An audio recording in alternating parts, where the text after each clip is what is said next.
les impies sévit jusqu'à son terme un courroux sans pitié, car Dieu savait d'avance ce qu'il ferait encore.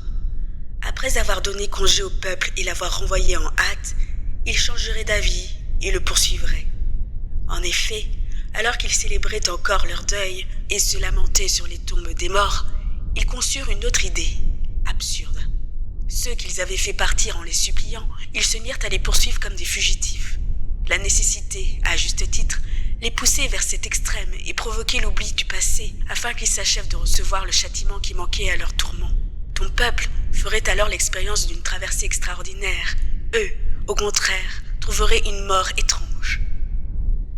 Car la création tout entière, selon chaque espèce, était modelée à nouveau, obéissante à tes ordres, afin que tes enfants soient gardés de tout mal. On vit la nuée recouvrir le camp, et la terre sèche surgir là où il y avait de l'eau.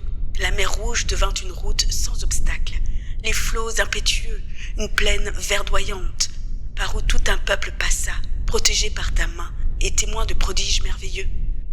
Ils se répandirent comme des chevaux au pâturage, ils bondirent comme des agneaux en te célébrant, Seigneur, toi qui les délivrais. Car ils se rappelaient encore les événements de leur exil, comment la terre, remplaçant la génération animale, produisit des moustiques, comment le fleuve, se substituant aux animaux aquatiques, vomit une multitude de grenouilles.